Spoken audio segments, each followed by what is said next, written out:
Hello everyone, today's video, I'm talking about my experience with the Redemptor Dreadnought in Warhammer 40k with the Space Marines. This is probably going to end up being another shorter video, so bear with me on that, but I hope you guys enjoy. Now, my overall impressions and experiences with the Redemptor Dreadnought is, so for number one, they have been used in all of my Space Marine games. When I was learning Space Marines and really getting into it, the Redemptor Dreadnought was a non-negotiable. It basically was in my army all the time. When it comes to the appearance of the Redemptor Dreadnought, I just love how the Redemptor chassis Dreadnoughts look. That includes the Brutalis, that includes the Ballistus, and the Redemptor Dreadnought. They look really, really cool. I love how big they are. They just very much feel very physically imposing and menacing. On top of just, hey, Space Marine 2, I love my boy, I love my son. You know, he's pretty good. In terms of their data sheet, I think their data sheet is overall pretty solid. It is actually a pretty good data sheet. It's a very good generalist profile. They have a lot of good general weapon options. Just if we're talking about the Redemptor Dreadnought, you know, if you need something to punch into tougher things, whether that be like elite infantry or even vehicles, the plasma incinerator is a solid choice. Yes, it only goes up to strength 9 if you supercharge it, so that does kind of suck. You're going to have a tougher time punching into something that is toughness 10 or higher, but at least you can still reliably punch into it. It has the blast keyword, so you can also fire it into something like infantry, like Hormigons or Termagants, and get value out of it. I look at it as not too different than a Forge Fiend's Ectoplasma Cannons, although I do know that those are higher strength than the Plasma Incinerator. Overall, like in terms of its other suite of weapons, it's very anti-infantry esque. You know, regardless of what options you pick for it, its melee is substantial. Like the 5 attacks, the 5 strength 12 attacks, AP -2, damage 3. Those are gonna slap the crap out of whatever it is you just ran it at. And then it's with its ability, subtracting the damage taken from attacks by 1 is really good. It's good against. It's especially good if you happen to be getting shot by something that does more than 1 damage. Obviously, if you're taking attacks into the Dreadnought that deal only 1 damage, that ability has no effect, so that's unfortunate. So chip damage is kind of the way to go of taking down a Redemptor Dreadnought if you can manage to get those little chips through. One complaint I have with the Redemptor Dreadnought, and this is more of a Dreadnought / Walker units, generally speaking, gripe I wish was changed or an additional rule was added, was that I wish that Walker units can advance and or charge through 4-inch or taller terrain. But if they do so, they become battle shocked and they suffer D3 mortal wounds.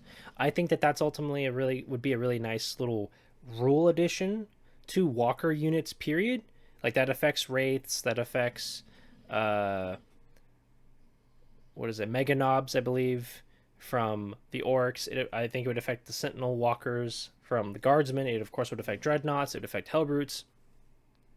And to this little, idea I have of, being able to Kool-Aid Man Walker units through walls, because I'm sure one of you may ask the question of, oh, well, would that keep happening if you, let's say, charged through or advanced through 2 pieces of terrain that are 4 inches or taller? And the answer is yes. The way I would have it work out, at least just in my mind, is if you have a Dreadnought, like a Redemptor Dreadnought, charge and advance, or advance and charge through the board, and it happens to collide through or move through 2 pieces of 4-inch or taller terrain. Once it crosses to the first terrain piece, it becomes battle shocked, and then it suffers D3 mortal wounds. If it crosses another piece of terrain in that same span of going, it would also it would get battle shocked again, assuming it got unbattle shocked somehow, and it would take another D3 mortal wounds. So at worst, that Redemptor Dreadnought in this example could take 6 mortal wounds, bringing its wounds down to 6, or at the best, it takes 2 mortal wounds and it's down to 10. So there's a bit of risk reward of I want to just take my dreads and just throw them up the board and get them in people's faces.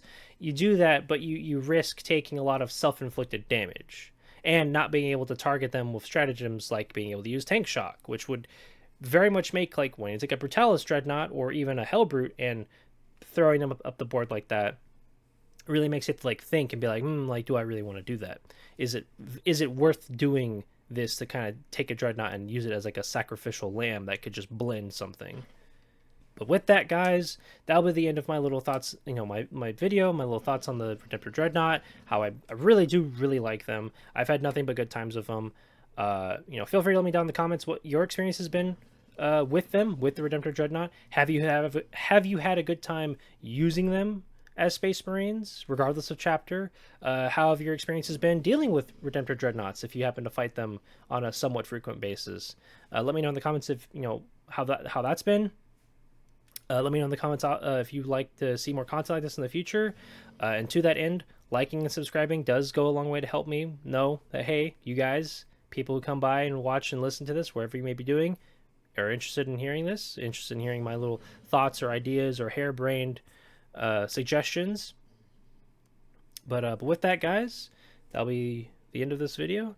I very much appreciate everyone and anyone who comes by and sticks around to the end of my videos, regardless of how long they are. I hope you guys have a great time wherever it is you may be finding yourself doing. If you're not having a good time, if your day at work has been bad or things have gone rough for you, well, I hope they turn around, and I hope my videos and my commentary and thoughts could be something to try to cheer you up and make your day a little bit brighter. Until the next time, guys, see you the next time. Peace.